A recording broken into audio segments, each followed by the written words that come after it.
Thank you for listening to Scandinavian Crimes Podcast. Be sure to check out the episode links and be part of our other social media platforms where you can leave a topic suggestion or even share some of your insights regarding the subject matter of the episode. We'll always do our best to provide a well-researched episode, but sometimes due to limited access, translation issues, and inconsistent evidence between multiple sources, there can be information that's lost. It is therefore good to do your own research and get a deeper understanding of a case of your own interest. So with that all said, let's start today's episode.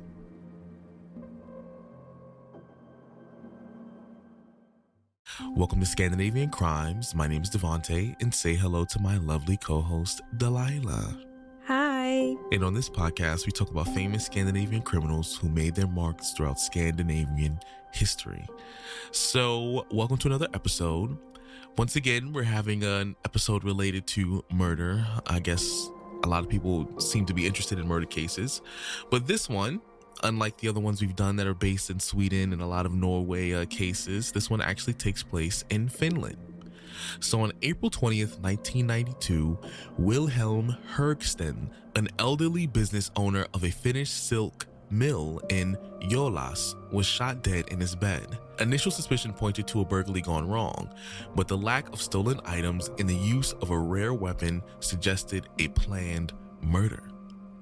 Now, as investigators delved deeper into the case, they uncovered family tensions, financial troubles, and ties to criminal activity. The investigation spanned into Russia, ultimately leading to life sentences for all of those who were involved in the crime. So this case is a little different because this can apparently be a situation where maybe the person who was a victim wasn't so clean themselves. You never know. So you already know what I'm about to say. Grab your tea, grab your snacks. If you're on your way to work, tuck yourself into that nice little corner on the bus or the train, pop in your headphones, because this is the story of the Yoh-las murder case.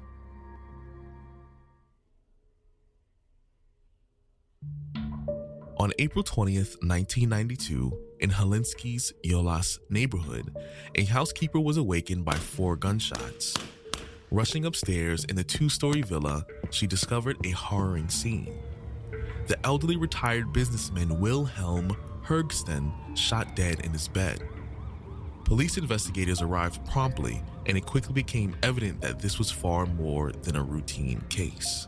Police initially suspected a burglary gone wrong as the villa showed signs of forced entry and a severed phone line. The shooting was carried out with a rare .765 caliber weapon, suggesting a deliberate and premeditated act. Despite valuable items in the villa, nothing was stolen, leading investigators to conclude the attack was purely intended to kill. A thorough search of the area and questioning of locals soon followed. The technical investigation at the crime scene produced little evidence to advance the case. As a result, efforts shifted to intelligence gathering and extensive interviews. The housekeeper who lived in the villa with Wilhelm was awakened by gunshots. She hurried upstairs, noticing the smell of gunpowder in the air, but found no one in sight. Panicked and unable to use the cut phone line, it took her 20 minutes to reach a neighbor, wake them, and call for help. The delay gave the perpetrator enough time to escape. During the investigation, one of Wilhelm's sons pointed to his brother, Fred Christian Högsten, as a suspect. Fred had ongoing conflicts with their father and connections to Russia. He was living a reckless lifestyle, squandering money on failed business ventures and demanding his father's financial support. When his father refused, Fred resorted to threats. A few years prior, Fred had even assaulted his father physically. At the time of the murder, Fred was over 1 million marks in debt. When this and a similar incident came to light, investigators brought Fred in for questioning. Despite days of interrogation, they made little progress, and he was released after a week due to lack of evidence. Days later, Fred's sister called investigators reporting that he had visited her and asked about the inheritance. She told him it couldn't be distributed until the case was solved, to which Fred replied he needed to take certain actions. Investigators quickly moved and showed up at Fred's door. At his apartment, Fred was found writing letters to his Russian contact, Slava, in Viborg, and an associate in Tallinn, instructing them to find someone willing to confess to the crime in exchange for money. The letters were confiscated and Fred was arrested again. With this new evidence, a second round of interrogations began. The letters exposed Fred's deeper involvement, forcing him to talk. He admitted speaking to two men from Viborg, Vika, and Dima about his father's inheritance. He claimed they offered to kill his father for 60,000 marks and that he sent them photos of his father, the house, and the bedroom via a mutual acquaintance, a Viborg doctor named Slava. The investigation moved to Russia, where the suspects were believed to be. Finnish authorities worked closely with Russian officials meeting at Valima to discuss cooperation and divide responsibilities. With this groundwork, the investigation extended into Russia. 3 weeks after the murder, Finnish investigators traveled to St. Petersburg. Despite extensive searches, Vika and Dima were not found. St. Petersburg police questioned Fred's doctor contact Slava, but gained no new insights. Finnish investigators also handed over gunpowder residue due to the crime scene for analysis. The next day, Russian authorities confirmed it was almost certainly of Russian origin. Back in Finland, Fred stuck to his story about Vika and Dima during interrogations. Investigators believe they were the perpetrators, but despite having clear names and addresses, Russian authorities failed to locate them. With Vika and Dima still untraceable, the investigation remained at a standstill until a breakthrough happened. Finnish investigators received a fax from St. Petersburg reporting that Viborg Dr. Slava had been arrested. During interrogation, Slava claimed that Wilhelm was killed by a Finnish person and mentioned Fred knew a man named Ilpo Tapio Larha, who was skilled with firearms. At the same time, investigators found the letter Fred wrote to Slava while in custody, urging him to deny knowing any other person from Finland. In the letter, Fred mentioned that he had worked as a taxi driver for about a year. As investigators examined Ilpo's background, they found he also had worked as a taxi driver before his arrest. Surprisingly, Ilpo had no serious criminal record, just minor fines. Though he was a firearm enthusiast, there was no clear link to the crime. At his home, police discovered a security trap designed to fire a shotgun if triggered by an intruder. However, upon seeing the uniformed officers through the peephole, Ilpo opened the door without incident, avoiding any harm. Brought to the police station for questioning, Ilpo denied involvement in the murder. He admitted to visiting Viborg 3 times and meeting the doctor, but claimed ignorance of the crime. With no concrete evidence linking Ilpo to the murder, investigators had no choice but to release him. Meanwhile, investigators made progress in the case against Fred. Russian investigators suggested that the 2 men Fred had mentioned, Vika and Dima, might not exist. Fred grew uneasy during questioning, eventually admitting he had known Ilpo through a taxi stand. He confessed to seeking someone in Russia to kill his father and claimed Ilpo learned of the plan during the trip to Viborg. Upon returning, Ilpo allegedly offered to carry out the murder himself, saying he didn't want the Russians to get the money. Fred admitted to inventing the story about Vika and Dima to protect Ilpo. Ilpo was rearrested and the confrontation interview was arranged, bringing both men into the same room. Fred was asked a single question during the confrontation interview. Did Ilpo offer to shoot your father? He simply replied, yes. Ilpo remained silent, staring at everyone in the room with a serious expression, but denying any involvement in the murder. Further investigation revealed Ilpo had guaranteed a loan for a man named Hannu Sakari Ratia, who had defaulted on over 100,000 marks. Officers sent to question Hannu at his girlfriend's residence found a revolver, a bag containing a loaded submachine gun, and a sawed-off shotgun, and cash. Hannu admitted the weapons and the money were his, explaining the cash came from a bank robbery in Vantaa. While confirming Ilpo had guaranteed his loan, Ratia denied knowing anything about the murder. In early August, Finnish investigators interrogated Dr. Slava in St. Petersburg. Over 10 hours, Slava revealed Fred had often discussed killing his father during visits and had sought a hitman in Viborg. He claimed Fred had interrogated with Ilpo to carry the murder about a month before it occurred. Slava mentioned a man named Kari, a friend of both Hannu and Ilpo. Back in Helsinki, investigators questioned Kari, who revealed surprising knowledge. Days before the murder, Hannu had bragged to Kari about the job that would soon shock Finland. Confronted with this, Hannu admitted his role as a driver during the murder and acknowledged knowing what would happen at the villa. He revealed that the pliers used to cut the phone line had been thrown in the sea. Divers later recovered the pliers from the spot Hannu indicated. A Coast Guard diver retrieved the pliers, which were placed in a black plastic bag during the interrogation. While Ilpo entered the room, his gaze shifted toward the bag. Without any prompting, Ilpo eventually remarked, "Looks like the boys found the pliers." After a prolonged interrogation, Ilpo finally admitted his involvement 3 months after the murder. When confronted with key facts, Ilpo admitted the old man deserved to die. After some silence, he asked, "Do you have 4 hours?" and offered to tell the full story. Ilpo revealed that Fred had promised Hannu 500,000 marks for his help and had drawn a floor plan to the villa, marking where his father had slept. Hannu acted as a driver while Ilpo cut the phone line with the bolt cutters before entering the house, breaking a window and shooting the businessman 4 times. They later discarded the gun's barrel and bolt cutters in the sea, cleaned the car, changed its tires, and Ilpo destroyed his clothes. The crime was meticulously planned to avoid detection.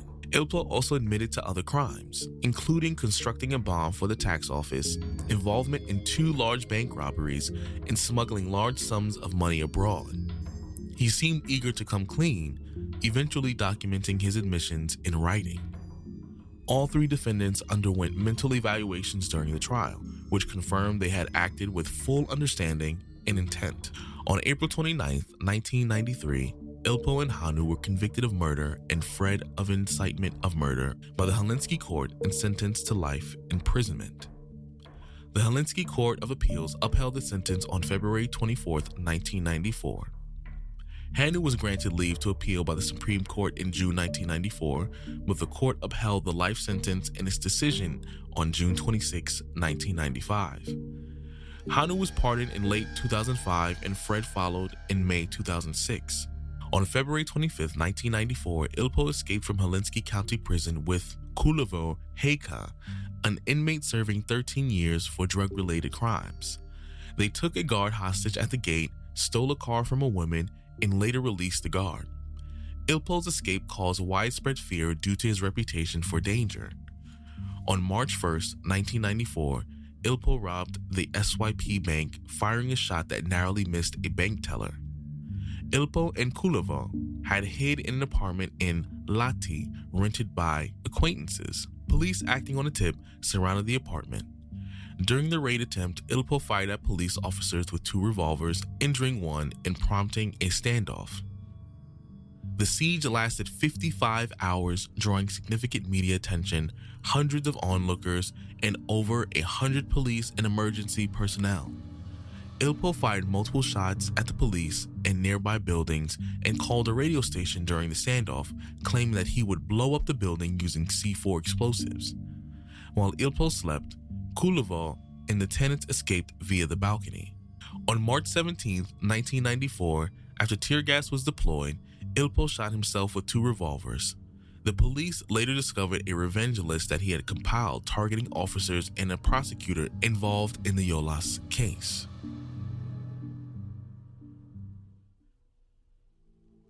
So there were a lot of names and people involved in this case, and also different stories, and it was like very investigative, trying to find pieces and put it together.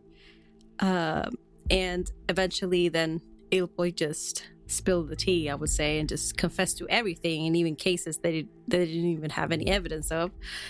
But so that everybody's clear, the other 2 people that were mentioned in the first story, they were fake.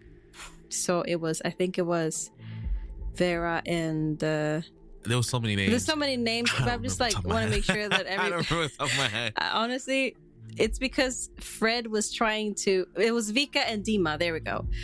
There we go. Yeah, because he was so busy trying to redirect the police. There were so many stories, so many names, but just to make everything clear, they were fake. Fred was making up that story, and the true culprit was the Finnish people, Hannu and Ilpo.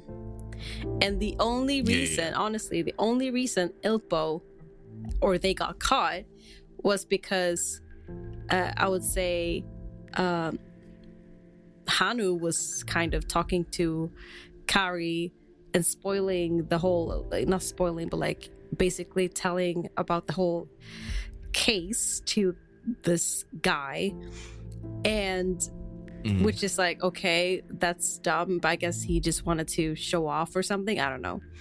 And also Fred made the mistake of kind of half confessing and then kind of misleading them to Russia, and then the doctor was like, yeah, I'm not going to be involved in this, and it was like, no, this actually Finnish people. And then Fred wrote a letter. He and his letters, oh my god, he was writing letters, and like they took all of them, and it just like, there was so many things in the story where I was like, how can you like fail so horribly? Because Ilpo wasn't the one failing, he kept it cool. Truthfully, it really was the son. Because honestly, they could have gotten away with it. The problem was, even before like the murder took place, the problem was he couldn't stop running his mouth. He always had a problem with the father and was very open about it. So even before the murder, of course, you're a suspect. And also he was like, people are gonna look at you suspect. When do we get the inheritance? Like, right, like you're doing everything to make yourself look your bad. Your siblings even is telling on you. Yeah. It's just kind of, I don't know. So I'm like, he was the problem. Truthfully, I'm not saying you should ever commit murder to get whatever the case may be. I mean, he was the contractor. He was the one hiring people. So I'm like, if you're gonna do all that, be smart at least. He was a moron. This is probably why his dad was like, you're a disappointment, because he was stupid. This was the dumbest way to get caught, honestly, because the police said on 2 or 3 occasions they actually had no evidence for some of these people, period, because they had to dig deeper, and it wasn't until people started admitting where things were that they got caught. So if he would have just been smart and just not did dumb things and just chilled out for a while, he probably either wouldn't have gotten caught or it would have taken way longer for them to catch him. But, not very bright, Ilpo, I feel like he probably felt like when they found the pliers, is that what it's called? When they found the pliers. Yeah, it was the pliers that cut the wire. That's when he was like, you know what? I'm just gonna go out with it. Like, now it's over. Yeah. Because that's the only thing that tied them. And I feel like in that sense, he was a very like a veteran or something, because it felt like he was very good with planning and organizing and making sure that everything was going according to the plan. But then he like, I guess he didn't plan that his Fred and Hannah would fail so horribly. And that's the only reason he got caught. But the thing is, I don't know why he confessed to the other things. Like, he could have, like... Yeah, that was also dumb. Like, why did he... But I guess he figured, if I'm going to confess to this... Because even though he didn't necessarily get them caught, it was... I forgot his name. Dumb crazy again. Hanu or... It was the fact that... Fred, yeah. Sorry. It was the fact that Fred was the one that led to them getting caught. He just figured, well, if they got the pliers, I'm going to admit it. I'm going to come clean about the other stuff, because he's getting ahead of himself in terms of, if he waits to admit what he did and they discover he did something else, then they're probably going to stack charges on him. But I think they said Fred was he was released eventually, right? He was released the first time. And then they took him back. Ilpo, sorry, that's not what, I made a mistake. I was referring to he was released first time, and then because they didn't have any evidence connecting him to anything, and he denied everything, they were like, okay, you have to go. No, I meant like after the conviction. I was referring to like, okay, he admitted to the crimes. So he escaped. So who was the Hanu was the one who actually managed to... He was dead. Wait, so none of them got out there? The last part, the aftermath. After the sentence, they were life in prison. All of them were in prison. Hanu was trying to like they were trying to get parole or something, and it was denied. And then afterward... Okay. Yeah, so and afterward, Ilpo was like, fuck this. And he was able to escape with another inmate. And they both were trying to rob a bank and stuff. And then they obviously got caught. Or like the inmate was like, bye, I'm not going to deal with this. Sorry. Correction to myself. I was right the first time. Remember, they got pardoned in 2005. And so did Fred get pardoned. But Ilpo was the one who escaped.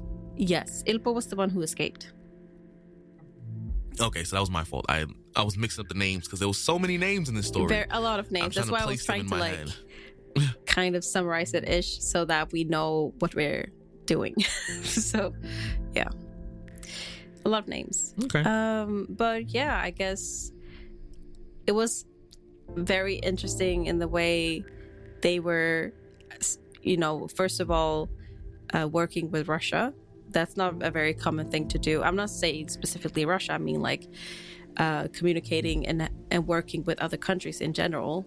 It's not like something that you do a lot and often.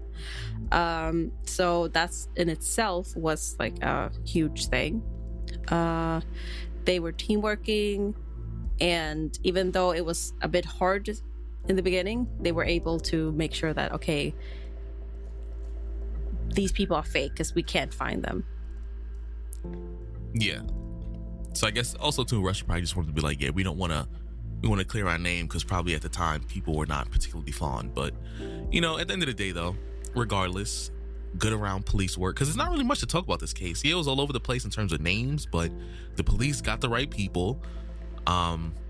You know, they got arrested, and it didn't take too long after the murders, and you know, it was just good police work all around, you know. And but also too, you know, a lot of them had to do with the confession and the fact that Fred was he was the brightest.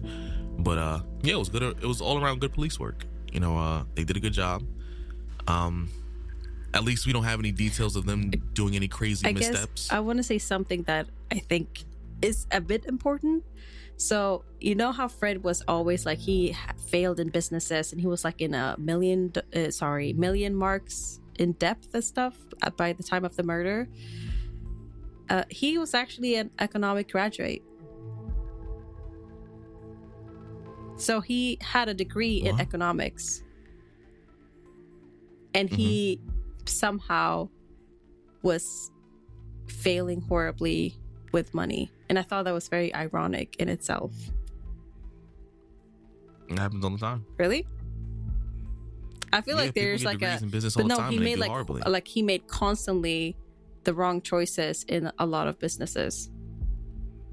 Yeah, that's normal. Look at Trump. Actually, I can't really say anything against that. Yeah, that's very... No, but he's still rich. Oh, wait, he's using his family's money. So I guess... Yeah, that's the only reason why he's able to do that can happen. I just feel like if you have a degree in economics, I know you can fail in business and stuff, like obviously that can happen, but I feel like there should be like when you fail multiple times, I feel like as somebody who has like a graduate in economics, you have to like learn or realize something, is what I feel. That's why I was like, yeah, no, it's because also too, like, you can go to school for something, but then in reality, if you're constantly... So, for example, and I'm pretty sure this might apply to Fred as well, but obviously since I brought up Trump, the problem with Trump is that he did a lot of people dirty. Not just his workers, the contractors, the people he was in business with, he would always do them dirty, which is why he would either go bankrupt, he was always getting sued. It was like the fact that no matter who it was, he always tried to do people dirty. Now, corporations in general, who they try to do dirty is only the employees. They want you to pay, put in more work, and then they pay you less. But the thing is, they don't shaft their shareholders. So if your shareholders are happy, then your business probably will thrive, even if you underpay your employees. But Trump and people like that would do it to everybody. They would just get every penny they could, and then it just wouldn't work out.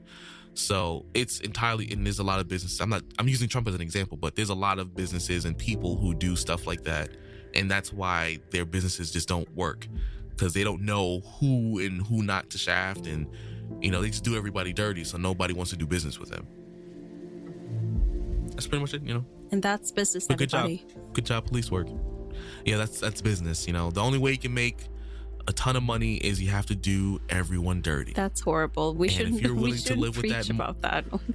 I'm actually, the funny thing is, I'm not encouraging. If you can live with that morally, you must suck as a person. But if you want to do right by people, do right. And also by the purchases and the customers. But okay, either way, that's like, yeah, put your customers and your employees first. They are the backbone of your business. Good job, police. Good chat. what we're gonna have to eat. I've been having a craving for pizza, and I've been eating pizza like for 2 days now. Pizza sounds good. I can vibe with some pizza. New York pizza is Yum. really good. I've been craving that Yes, specifically. New York style pizza. Yum. Mhm. Delicious. I'm going to agree with you on that one. So, no opposition here. Let us know what you guys think. Let us know in your various platforms, whether it be in the comments or the review section. On Spotify, you can actually answer the questions on the Spotify list. And I hope you enjoyed the podcast. Please be sure to give us, a good rating on whatever platform you're on. And we shall catch you next week. Peace out. Bye.